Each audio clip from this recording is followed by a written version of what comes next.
اکثر ایسا ہوتا ہے کہ شوہر بیوی میں جھگڑے ہوتے ہیں، اور ان جھگڑوں کا ذکر قرآن میں جب آیا ہے کہ اگر تمہیں خوف لگتا ہے کہ دونوں میں نہیں نبھ پائے گا، دونوں جم نہیں رہی ہے، شوہر کی بیوی کے ساتھ، بیوی کی شوہر کے ساتھ، کئی زندگیاں ایسی ہیں روز لڑائیاں، روز جھگڑے، یا پھر آگے نہیں چلنے جیسی صورت بنتی ہے، تو کیا کرے؟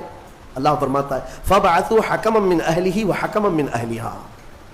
اللہ تعالیٰ نے فرمایا عورت کی طرف سے ایک سمجھ بوجھ رکھنے والا آدمی آئے اور مرد کی طرف سے بھی ایک سمجھ بوجھ رکھنے والا آدمی آئے۔ ان یریدا اصلاحا یوفق اللہ بینہما، اگر دونوں خاندانوں سے ایک ایک آدمی بیٹھ گیا اور ان دونوں کی نیت اصلاح کی ہے تو رب فرماتا ہے اللہ ان کے دلوں میں محبت پیدا کرے گا۔ ہاں، یہاں تو لڑکی کی اماں پہلے سے بیٹھی ہوئی نہیں، طلاق ہی چاہیے میری بیٹی کو، واپس بھیجو گھر۔ اصلاح کی نیت کا ہے۔ آدھی لڑکیوں کے گھر کو توڑنے میں ان کی ماؤں کا ہی ہاتھ ہے، زبردستی کا۔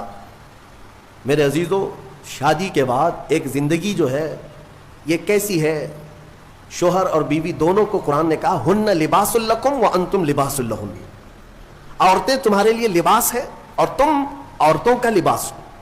لباس سمجھتے ہیں نا کیوں پہنا جاتا ہے؟ لباس بدن چھپانے کے لیے پہنتے ہیں، ٹھنڈی گرمی سے بچنے کے لیے پہنتے ہیں۔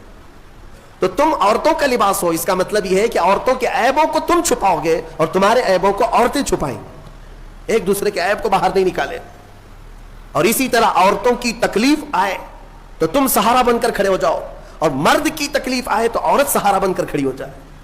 ماں خدیجۃ الکبریٰ رضی اللہ تعالی عنہا کی زندگی کو دیکھیں، حضور پاک صلی اللہ تعالی علیہ وسلم سے جو وفا تھی، محبت تھی۔ اللہ، حضور غار حرا سے جب اترتے ہیں، دوپہر کا وقت ہو، غار حرا 3000 فٹ اونچا پہاڑ ہے، حضرت خدیجہ اپنے گھر سے باہر آنگن میں کھڑی ہوتی تھی، گزرنے والے کہتے خدیجہ، حضور پاک صلی اللہ تعالی علیہ وسلم تیرے شوہر آ رہے ہیں، ابھی وقت لگے گا، جب تک تو چھاؤں میں بیٹھ جا۔